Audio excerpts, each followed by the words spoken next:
Bonjour et bienvenue dans Tout est déjà là, le podcast qui tisse des ponts entre spiritualité et entrepreneuriat. Cet été, je te propose une nouvelle série, la FAQ de l'été. Chaque semaine, je réponds à des questions que l'on me pose souvent en formation, dans des cercles de femmes ou dans mon entourage. Et ces épisodes, je les veux doux, accessibles et qui viennent aussi nourrir ton chemin, même au cœur de l'été. D'ailleurs, si tu veux rater aucun épisode, pense à t'abonner sur ta plateforme d'écoute préférée. Aujourd'hui, je te partage des conseils et mes expériences pour définir tes tarifs. Donc cet épisode, en fait, je l'ai construit pour te donner des étapes à suivre pour pouvoir fixer tes tarifs et les prix de ce que tu proposes et de ce que tu offres. C'est un ordre chronologique qui fonctionne pour moi. Prends le temps de l'écouter, de te l'approprier et peut-être d'adapter chaque étape ou d'en rajouter ou d'en enlever si tu sens que c'est nécessaire. Déjà, pour parler tarifs, on va parler prix et donc on va parler argent. Et il faut savoir que c'est un peu un tabou. Moi, j'ai aucun problème à en parler, mais souvent, encore aujourd'hui, on peut croiser des personnes pour qui c'est délicat de parler argent ou de demander de l'argent pour ce que l'on propose. Aujourd'hui, tu es guide de yoga, prof de yoga et c'est important que tu valorises ce que tu proposes avec un tarif qui est clair, qui est posé, qui est totalement assumé. C'est-à-dire ne pas te sous-estimer et en même temps ne pas te surestimer. Donc, on va voir dans cet épisode les conseils très simples et très pratico-pratiques que tu peux mettre en place dès maintenant pour trouver tes tarifs alignés avec toi, mais surtout pour te donner cet espace d'incarner qui tu es sans te prendre la tête en fait sur ce point-là qui est parfois, comme je disais, un tabou ou tendancieux. Donc la première chose que tu peux faire, avant toute chose, c'est d'observer ta relation à l'argent. En fait, comment est-ce que tu, interagis avec l'argent que tu gagnes, l'argent que tu penses manquer, avec dont tu hérites? Comment tu gères ton argent ou comment tu ne le gères pas du tout? Vraiment, tu peux te poser déjà ces points-là parce que si tu es guide et prof de yoga, que tu le veuilles ou non, tu es entrepreneur, tu dois gérer ton activité et c'est important de voir ta relation à l'argent parce que ta façon, de voir l'argent et de percevoir, cet échange va complètement définir aussi cette relation dans l'entreprise, bien évidemment. Il faut voir que quand tu es entrepreneur, guide de yoga, tout ce qui est personnel impacte le professionnel impacte le personnel. Donc c'est très bien de te poser ces questions maintenant. Si tu ne l'as pas encore fait, c'est totalement OK, hein. Mais voilà, demande-toi, voilà, comment tu interagis avec l'argent? Quelle valeur tu donnes à l'argent? Quelle place elle a dans ta vie? Quelle place elle a dans tes relations? Parce que toutes ces réponses-là vont te permettre de clarifier déjà toi en tant qu'individu, mais aussi du coup, toi en tant qu'entrepreneuse ou entrepreneur et donc guide de yoga. Ce podcast, il est vraiment un pont entre spiritualité et entrepreneuriat parce que aujourd'hui, vouloir opposer l'un à l'autre, c'est une aberration. Si tu es sur un chemin spirituel, dans tous les cas, à moins d'habiter dans une cave en Inde, tu as besoin d'argent. Donc aujourd'hui, on met les pieds dans le plat. Comment trouver tes tarifs? Donc une fois que tu t'es posé aussi cette question qui, moi en tout cas m'a beaucoup nourrie, donc j'espère qu'elle t'a nourrie aussi. Tu peux voir aussi de combien tu as besoin chaque mois ou chaque année en fonction de ton activité. Si c'est très saisonnier, peut-être vois-le sur un semestre ou sur une année. Si c'est avec des contrats mensuels, vois-le sur le mois, mais de combien tu as besoin par mois pour pouvoir vivre confortablement. Il est temps en fait de voir aussi que ce montant dont tu as besoin va définir toutes tes décisions pour les mois à venir et les années à venir. Si tu l'as en tête, ça va être très clair pour toi de voir ce qui est rentable, ce qui ne l'est pas, dans quoi tu te lances, dans quoi tu te lances pas. Si c'est pas clair pour toi ou si tu ne veux pas en tenir compte, tu risques de prendre des décisions qui soit peuvent te mettre entre guillemets «en danger», financièrement ou au niveau de l'argent, soit au contraire, vont te faire rater des opportunités. Et ça serait quand même assez dommage. Il est aussi temps, je trouve, personnellement, que d'arrêter ce mythe, pardon, du guide de yoga qui, d'un seul coup, devrait proposer des sessions de yoga à tarif le plus bas possible sous prétexte que ce soit accessible à tous. Aujourd'hui, pour devenir, guide de yoga en France, il faut se former. Il faut, en France, c'est-à-dire pour être un bon guide de yoga, hein, j'entends, il faut se payer une formation. Une formation initiale, c'est un investissement de temps et d'argent et ensuite il faut se former en continu. Donc demandez à vos professeurs et guides de yoga, des tarifs de 8-10 € le cours. C'est complètement aberrant, à moins que vous soyez OK pour avoir une salle de 20-30 personnes. Voyez, vous, votre taux horaire, combien vous gagnez par heure, quelles sont vos charges. Il faut voir qu'un cours de yoga, c'est pas que l'heure de session de yoga et même pour toi en tant que guide, garde-le en tête. Il y a ton temps de préparation de séquence, ton temps pour te rendre sur place, ton temps sur place, ton temps pour clôturer. Si tu es comme moi, tu prends le temps de rester avec les personnes, tu les mets pas à la porte, tu proposes une infusion, tu discutes. Donc ce temps-là aussi, en fait. Donc il faudrait, vraiment Maintenant, arrêtez avec ce mythe-là. Il y a plein de façons de rendre le yoga accessible, plein d'autres moyens de le faire en te respectant et en respectant les personnes qui viennent.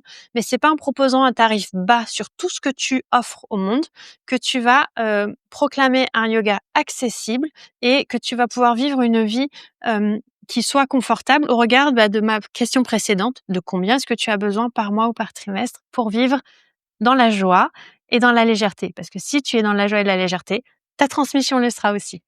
Donc, n'aie aucun souci à proposer des sessions. Moi, ça me révolte, il y a encore pas longtemps, quand j'animais la formation Mouvement vers soi, début juillet, il y a une personne qui m'a dit: «Bah oui, moi, mon studio de yoga dans lequel j'enseigne, il me paye, 30 € de l'heure». Je suis désolée, c'est pas acceptable. C'est pas acceptable d'être payé 30 € de l'heure parce que toi, tu as des charges, parce que c'est pas 1 heure, en fait. C'est 30 €, c'est encore une fois, le temps de préparation, le temps de venir, le temps de dire au revoir, le temps de communication. C'est pas juste 1 heure. Quand vous allez au restaurant, vous payez pas juste ce qu'il y a dans l'assiette, vous payez, en fait, le travail du cuisinier, de la cuisinière pour préparer ce plat-là, les courses qui ont été faites avant, le nettoyage, et le fait derrière qu'il y ait un serveur qui vous amène ces plats à table peut-être et le fait de te débarrasser et les personnes qui sont là, en fait. C'est un package. Il faut prendre tout en compte. Ne nous arrêtons pas à ce qui nous arrange. Donc c'est important vraiment de savoir que c'est essentiel d'avoir, une sécurité financière et une sérénité à ce niveau-là pour pouvoir transmettre dans les meilleures conditions possibles. Donc une fois que tu t'es demandé, comment était ta relation à l'argent et de combien tu as besoin par mois ou par an? Donc ça, c'est vraiment pour moi les 2 questions socles pour ton activité, hein. C'est pas que pour fixer tes prix, mais c'est une question que tu dois te poser vraiment régulièrement pour mettre justement, quand tu fais ton bilan, financier, peut-être mensuel, trimestriel, le mettre au regard et te dire: «Où est-ce que je suis dans mes objectifs, dans mes clous, et dans ma qualité de vie», hein. C'est parce que là, on parle vraiment de qualité de vie. Donc ça, vraiment la toute première étape pour moi ensuite, c'est vraiment, demande-toi si cette offre ou cette session de yoga que tu veux proposer, elle vient de toi et c'est un élan qui vient vraiment de toi. Moi, j'ai croisé des guides qui lançaient des sessions soit parce qu'une personne dans un village proche avait lancé le même genre de choses et que ça marchait, donc elles se sont dit: «Bah, je vais le faire aussi», soit parce que, elles se disent: «Ben, il y a une personne qui me l'a demandé, donc je vais le lancer», et le risque, en fait, c'est que comme ça vient pas de toi directement, ça va pas marcher. La personne qui a lancé, et je rigole vraiment pas, cette offre qui était une offre complètement packagée avec des contenus, elle a travaillé quand même dessus en plus avant de la vendre. Hem, Ça a pas fonctionné parce qu'en fait, la personne qui l'avait demandé déjà n'est pas venue. Ça, c'est classique quand vous demandez autour de vous, «Qu'est-ce que vous aimeriez avoir?» En fait, il faut voir qu'il y a un gap entre ce qu'on souhaite avoir, ce qu'on est vraiment prêt à acheter, où est-ce qu'on va s'investir et cetera. Donc c'est pour ça que les étapes que je vais te donner, elles vont t'aider là-dessus, et donc en fait, elle a vendu cette offre et elle a vendu à très peu de monde, ça a pas fonctionné. Donc c'est important déjà de voir, est-ce que c'est un élan qui vient de toi? Parce que si ça te passionne et si ça te touche personnellement dans ta transmission et dans ta vie et dans ton vie d'entrepreneur ou pro, hein, ça va être déjà une très bonne base pour la construire, pour en parler, pour la porter, pour la faire grandir, parce qu'elle va grandir avec toi. Donc la toute première étape, c'est d'où vient cet élan et cette motivation à lancer cette offre? Une fois que tu as affirmé ta motivation à proposer cette offre, il faut que tu prennes le temps de demander autour de toi, hem, est-ce qu'il y a une demande justement, face à cette offre, face à cette proposition, face à ce cours? Donc pour ça, tu peux questionner les personnes qui pratiquent déjà avec toi. Tu peux demander à tes collègues de travail qui sont peut-être dans la même région, même dans une autre région, si elles pensent que c'est une bonne idée. Tu peux aussi, envoyer un questionnaire, aux personnes que tu as déjà dans ta base pour savoir si elles seraient intéressées pour telle ou telle offre. Ce que tu peux proposer aussi, c'est d'en parler, de la vendre avant même qu'elle soit terminée, pour voir s'il y a déjà un engouement, pour voir si ça vaut le coup, en fait, de clôturer cette offre. Par exemple, moi, j'ai envoyé un gros questionnaire là au mois d'avril à toute ma base de données et ça m'a permis vraiment d'avoir des réponses qui sont hyper précieuses pour moi, pour la suite, en fait, pour ma rentrée. C'est-à-dire que ce questionnaire que j'ai envoyé en avril, les personnes, elles continuent encore d'y répondre, ce qui est top. Et ben, ça me permet de conforter des choix et des décisions que j'ai pris pour la rentrée de septembre. J'ai changé ma façon, de structurer mes cours hebdomadaires. J'ai arrêté certaines choses, j'en ai lancé d'autres, j'en ai repackagé certaines offres, et en fait, c'est grâce à ces retours-là que j'ai pu affiner ces choix-là et ces élans que moi j'avais. Et en face, assure-toi d'avoir toujours un petit cadeau pour motiver les personnes à répondre parce que c'est du temps qu'elles t'offrent. Moi, j'ai été très généreuse. Par exemple, j'ai offert 1 mois, d'accès à tous les replays, donc il y a près de 300 vidéos. Voilà, j'ai offert 1 mois d'accès à ces 300 vidéos à toutes les personnes qui remplissaient ce questionnaire-là, avec l'espoir, bien évidemment, qu'elles le fassent avec transparence et avec engouement, et que moi, en contrepartie du temps qu'elles m'ont offert, je leur offre cet accès-là. Une fois que tu sais d'où vient ton élan et qu'il y a une demande en face, il va falloir que tu écrives noir sur blanc le contenu exact de ton offre et de ta proposition. La durée, les bénéfices pour les personnes qui vont suivre ce programme et qui vont venir te voir. En fait, faire ça, ça va vraiment t'aider, à en parler sur tes différents supports de communication et surtout, ça va t'aider à valoriser et à mettre en lumière ce contenu et cette offre. C'est-à-dire que d'un coup, tu vas sûrement te rendre compte que tu donnes beaucoup, que peut-être il y a, X PDF, X vidéos, X audio et que du coup, c'est beaucoup de temps et que tout ce temps-là, en fait, tu peux le valoriser. En écrivant noir sur blanc tout le contenu, tu vas aussi avoir la chronologie peut-être, tu vas peut-être voir le déroulé de l'année. Quand j'ai créé mes sessions hebdomadaires, en fait, ce que j'ai voulu cette année, c'est vraiment mettre Evolve Yoga en avant. Donc voilà, j'ai créé des sessions qui s'appellent Evolve Slow Flow Yoga et Evolve Flow Yoga et c'était important pour moi de mettre en avant que maintenant, j'enseignais vraiment quelque chose qui était proche de moi et donc je l'ai appelé Evolve Yoga parce qu'Evolve Yoga, c'est mon bébé, c'est mon activité depuis, plus de 12 ans et donc ça permet aux personnes qui me suivent, elles ont toutes très bien compris, ça m'a fait très chaud au cœur, que là, pour moi, c'était vraiment des sessions que j'allais créer avec tous les outils que j'ai et toute mon expertise. C'est pas un vinyasa, un yin, c'est Evolve Slow Yoga et Evolve Flow Yoga. Donc ça va être des vrais voyages d'1 heure et demie. Et ça, j'ai pu le faire parce que moi, ça venait de mon élan. J'ai vérifié auprès des personnes que ça les motivait et parce que j'ai posé noir sur blanc ce que je voulais mettre dans chacune de ces sessions au fil de l'année. Donc vraiment, fais-le. Ça va aussi te permettre d'en parler comme moi, je te le fais là dans le podcast, avec fluidité, avec joie et avec amour. Donc là, tu as vu où était ta motivation, qui avait une demande en face, tu as tout posé noir sur blanc. Maintenant, il faut que tu vois qu'il y a déjà plein de choses à faire avant même de commencer à parler d'argent. Avant même de parler directement de quel est ce tarif, il faut que tu poses ces choses-là parce qu'elles te donnent le cadre et elles te permettent de valoriser encore une fois ce que tu vas proposer et donc de fixer un prix cohérent, un tarif cohérent en termes de temps passé et de la demande qu'il y a en face. Donc, maintenant que tu as tout ça, il va être important de regarder un peu ce qui est proposé autour de toi pour commencer à te questionner justement sur ces tarifs. Qu'est-ce qui est fait autour de toi, dans la concurrence? Est-ce qu'il y a des offres un peu similaires et où tu peux voir un peu comment elles se positionnent en termes de prix? Est-ce que tu peux échanger avec des collègues de travail, peut-être des guides de yoga ou, des partenaires pour savoir si cette offre-là, à ce prix-là, ça leur paraît cohérent? Et vraiment, demande ça à des personnes qui n'ont pas de langue de bois. Donc évite de le demander par exemple à ta maman, parce que ta maman, elle va toujours te dire des choses qui vont, vouloir te faire plaisir ou autre le plus souvent.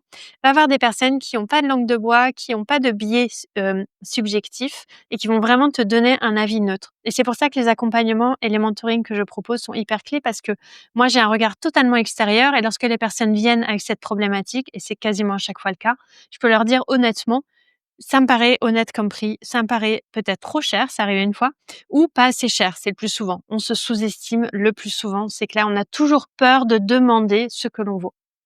Et donc ces accompagnements, comme l'accompagnement que je propose à partir de septembre qui s'appelle Expansion, cet accompagnement, en fait, il va vraiment nous permettre de voir toutes ces étapes-là et bien plus pour définir le prix exact de tout ce que tu veux proposer. Et c'est objectif. Il faut éviter la subjectivité quand tu parles d'argent et de tarifs. La subjectivité, tu l'as au tout départ, dans ton élan. C'est ce que tu veux offrir. Une fois que tu as posé ça, il faut après que tu rentres dans quelque chose qui soit vraiment de l'ordre de l'observation, de l'analyse, de l'échange et de la capacité à discerner, en fait, ce qui est juste et où est-ce que ça va être juste pour toi de te poser. Donc pense à demander autour de toi, et avoir ce regard extérieur peut-être avec une personne comme moi qui puisse t'accompagner pour poser, ne serait-ce qu'au moins les premières offres ou les premières sessions pour qu'après tu aies les réflexes et que tu puisses le faire de toi-même. L'idée, c'est de toute façon toujours de t'autonomiser, de te donner des clés pour que tu puisses le faire ensuite, de ton côté. Donc maintenant que tu as tout ça, que tu sais d'où ça vient, que tu sais ce qu'il y a des personnes en face qui sont intéressées, que tu as posé noir sur blanc exactement ce que ça représente, et que tu as pu aussi voir, on va dire cette concurrence, mais aussi avoir ce regard extérieur de personnes qui sont, proches de toi ou qui sont dans le métier ou dans la pratique. Là, il y a plus qu'une seule chose à faire, c'est poser ton tarif. Poser ton tarif. Donc là, il va falloir que tu valorises ton expertise, ton vécu et que tu en parles autour de toi ensuite. Tu pourras toujours ajuster tes tarifs par la suite. Sache par contre que si tu sous-estimes trop ton offre, que tu mets un prix trop bas en disant bon, c'est une offre de lancement, je la mets, je sais pas, ça vaut 400 €, mais c'est une offre de lancement, je la mets à 200 €. Dis-toi qu'il est toujours beaucoup plus difficile de remonter ces tarifs que de les descendre.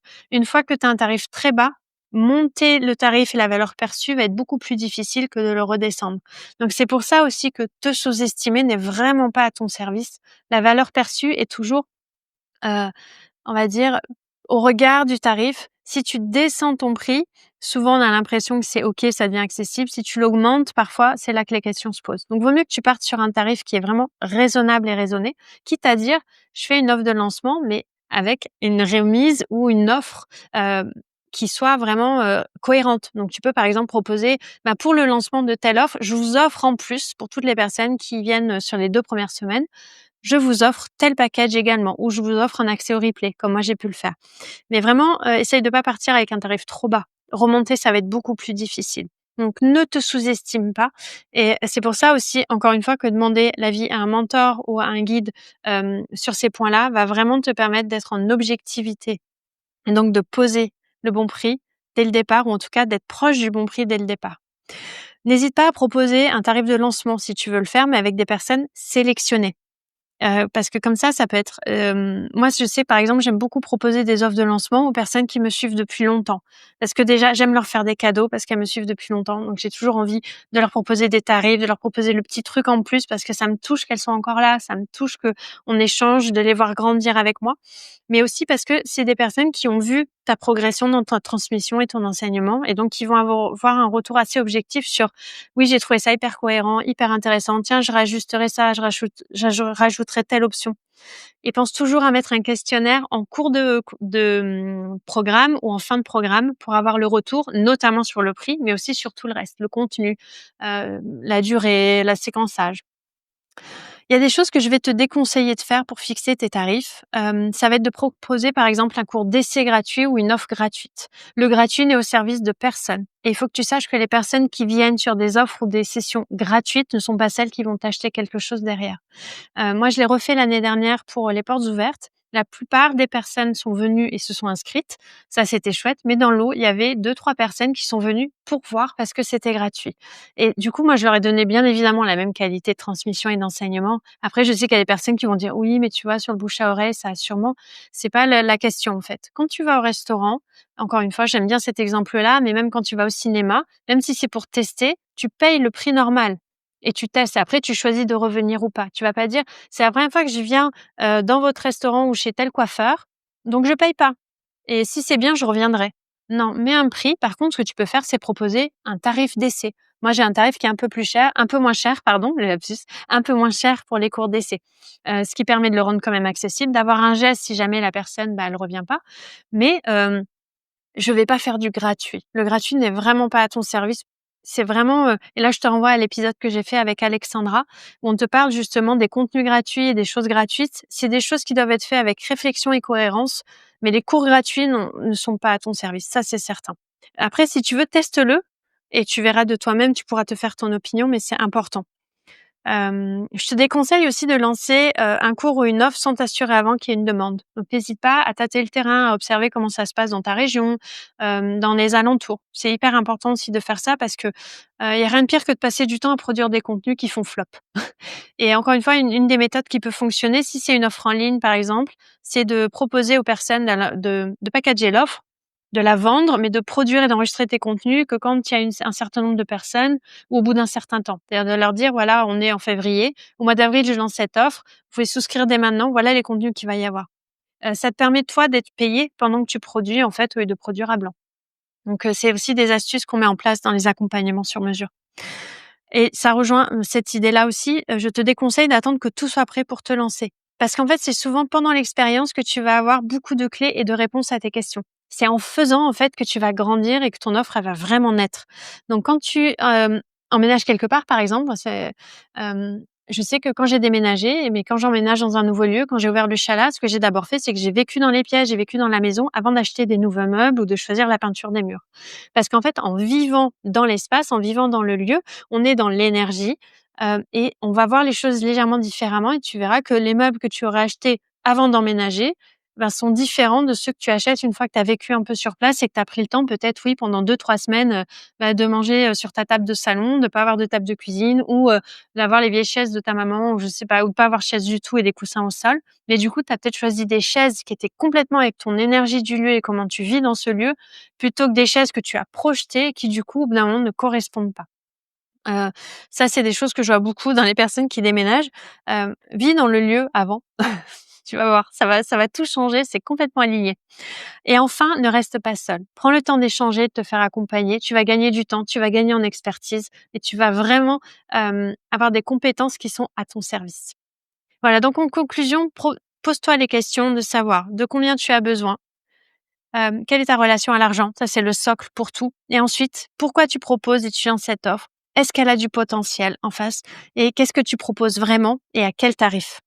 Voilà, et une fois que tu as ça, à quel tarif en fait? Et pose aussi cette question, confronte-le autour de toi. Et une dernière astuce, pense vraiment régulièrement à demander aux personnes qui sont avec toi si tout va bien, si elles ont besoin de quelque chose, s'il y a quelque chose qu'elles feraient différemment. Parce que lorsqu'on ouvre une petite porte pour demander à ces personnes, comment tu te sens dans les cours hebdo, est-ce qu'il y a quelque chose qui manque pour ton confort, ou dans cette offre-là, est-ce qu'il y a un sujet que tu aurais voulu voir abordé? Les personnes qui prennent le temps de te répondre, souvent, c'est vraiment quelque chose qui leur tient à cœur. Et tu peux avoir des choses positives, c'est-à-dire des personnes qui vont te dire: «Ah non, moi je suis bien parce que j'adore ça» et ça va te donner une information sur ton unicité dans ta transmission. Mais ça peut aussi être des choses qui sont constructives. Ah ben là, par exemple, je sais pas, ces tapis, ils glissent beaucoup et c'est vrai que, du coup, j'ai du mal à pratiquer parce que les tapis qui sont dans le studio glissent. Voilà, ça c'est un retour que j'ai eu une fois dans un studio. Les tapis glissaient en effet. Donc c'est intéressant de voir ça parce que ça te permet de grandir, d'affiner et puis les personnes, elles voient derrière si tu réagis, que tu proposes en accord avec leur retour et ça construit toi, ça te fait grandir et ça construit cette relation de confiance et d'échange où tu es plus le professeur de yoga qui sait, qui donne un cours et qui s'en va, mais tu es bien dans la notion de guide et de créer un espace sécurisé pour leur expérience et la tienne. Voilà. Merci beaucoup pour ton écoute. Tu as à présent toutes les pistes pour définir tes tarifs en conscience. Donc, s'il n'y avait qu'une seule chose à retenir, c'est lance-toi. Tu pourras toujours réajuster ensuite. Et si tu veux gagner du temps pour définir ta stratégie, n'hésite pas à me contacter. Je serais vraiment ravie de mettre mes 13 années d'expérience au service de tes offres et au service de tes projets. Avec Expansion, mon accompagnement individuel aussi, je peux t'accompagner sur la stratégie marketing, je peux t'accompagner sur ton quotidien en tant qu'entrepreneur, sur tes connaissances ou encore sur la mise en place de programmes et de cours en ligne. Donc n'hésite pas à me contacter pour en discuter. Pour assister et soutenir tes proches qui se posent peut-être la même question, n'hésite pas à leur transférer cet épisode et à leur en parler. On se retrouve la semaine prochaine pour le 5e épisode de la FAQ de l'été. On y parlera de communication. En attendant, tu peux consulter mes épisodes précédents pour découvrir d'autres conseils, interviews et même des pratiques. D'ici là, prends bien soin de toi et souviens-toi, tout est déjà là.